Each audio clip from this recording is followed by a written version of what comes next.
24 फरवरी 1955 को कैलिफोर्निया में जन्मे स्टीव जॉब्स का जीवन जन्म से ही संघर्षपूर्ण था। उनकी मां अविवाहित कॉलेज छात्रा थी और इसी कारण वे उन्हें रखना नहीं चाहती थी और स्टीव जॉब्स को किसी अच्छे परिवार में गोद देने का फैसला कर दिया।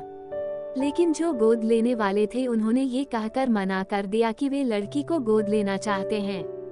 फिर स्टीव जॉब्स को कैलिफोर्निया में रहने वाले पॉल और कार्ला जॉब्स ने गोद ले लिया। पॉल और कार्ला दोनों ही ज्यादा पढ़े लिखे नहीं थे और मध्यम वर्ग से ताल्लुक रखते थे। जब स्टीव जॉब्स 5 साल के हुए तब उनका परिवार कैलिफोर्निया के पास ही स्थित माउंटेन व्यू चला गया। पॉल मैकेनिक थे और स्टीव को इलेक्ट्रॉनिक की चीजों के बारे में और कार्ला अकाउंटेंट थी, इसलिए वे स्टीव की पढ़ाई में मदद किया करती थी। स्टीव ने मोंटा लोमा स्कूल में दाखिला लिया और वहीं पर अपनी प्राथमिक शिक्षा पूरी की।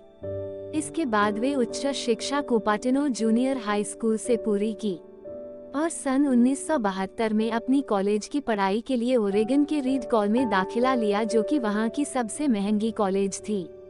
स्टीव पढ़ने में बहुत ही ज्यादा अच्छे थे, लेकिन उनके माता पिता पूरी फीस नहीं भर पाते थे, इसलिए स्टीव ने फीस भरने के लिए बोतल के कोक को बेचकर पैसे जुटाते और पैसे की कमी के कारण मंदिरों में जाकर वहां मिलने वाले मुफ्त खाना खाया करते थे और अपने हॉस्टल का किराया बचाने के लिए अपने दोस्तों के कमरों में जमीन पर ही सो जाया करते थे। इतनी बचत के बावजूद फीस के पैसे पूरे नहीं जुटा पाते और अपने माता पिता को कड़ी मेहनत करता देख उन्होंने कॉलेज छोड़कर उनकी मदद करने की सोची। लेकिन उनके माता पिता उनसे सहमत नहीं थे, इसलिए अपने माता पिता के कहने पर कॉलेज में नहीं जाने के स्थान पर क्रिएटिव क्लासेस जाना स्वीकार किया। जल्दी ही उसमें स्टीव को रुचि बढ़ने लगी। क्लासेस जाने के साथ साथ वे अटारी नाम की कंपनी में टेक्नीशियन का काम करने लगे। स्टीव आध्यात्मिक जीवन में बहुत विश्वास करते थे, इसलिए स्टीव अपने धर्म गुरु से मिलने भारत आए और काफी समय भारत में गुजारा। भारत में रहने के दौरान उन्होंने पूरी तरह बौद्ध धर्म को अपना लिया और बौद्ध भिक्षु के जैसे कपड़े पहनना शुरू किया और पूरी तरह आध्यात्मिक हो गए और भारत से वापस कैलिफोर्निया चले गए। एप्पल कंपनी की शुरुआत सन 1976 में मात्र 20 वर्ष की उम्र में उन्होंने एप्पल कंपनी की शुरुआत की। स्टीव ने अपने स्कूल के सहपाठी मित्र वोज़नियाक के साथ मिलकर अपने पिता के गैराज में ऑपरेटिंग सिस्टम मैकिंटोश तैयार किया और इसे बेचने के लिए एप्पल कंप्यूटर का निर्माण करना चाहते थे। लेकिन पैसों की कमी के कारण समस्या आ रही थी, लेकिन उनकी ये समस्या उनके एक मित्र माइक मरकुल्ला ने दूर कर दी। साथ ही वे कंपनी में साझेदार भी बन गए और स्टीव ने एप्पल कंप्यूटर बनाने की शुरुआत की। साथ ही उन्होंने अपने साथ काम करने के लिए पेप्सी, कोका कोला कंपनी के मुख्य अधिकारी जॉन स्कली को भी शामिल कर लिया। स्टीव और उनके मित्रों की कड़ी मेहनत के कारण कुछ ही सालों में एप्पल कंपनी गैराज से बढ़कर $2 अरब और 4000 कर्मचारियों वाली कंपनी बन चुकी थी। एप्पल कंपनी से इस्तीफा, लेकिन उनकी ये उपलब्धि ज्यादा देर तक नहीं रही। उनके साझेदारों द्वारा उनको नापसंद किए जाने और आपस में कहासुनी के कारण एप्पल कंपनी की लोकप्रियता कम होने लगी। धीरे धीरे कंपनी पूरी तरह कर्ज में डूब गई और बोर्ड ऑफ डायरेक्टर की मीटिंग में सारे दोष स्टीव का ठहराकर सन 1985 में उन्हें एप्पल कंपनी से बाहर कर दिया।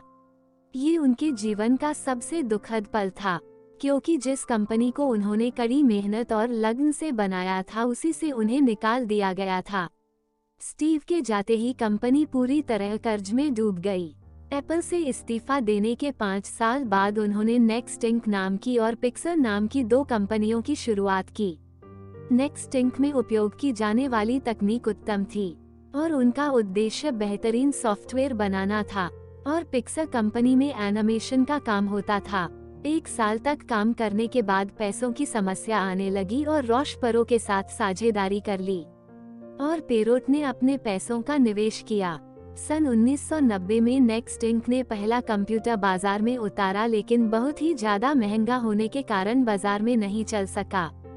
फिर नेक्स्ट इंक ने इंटरपर्सनल कंप्यूटर बनाया जो बहुत ही ज्यादा लोकप्रिय हुआ और पिक्सर ने एनिमेटेड फिल्म टॉय स्टोरी बनाई जो अब तक की सबसे बेहतरीन फिल्म है।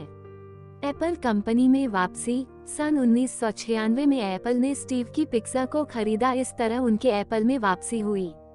साथ ही वे एप्पल के चीफ एग्जीक्यूटिव ऑफिसर बन गए।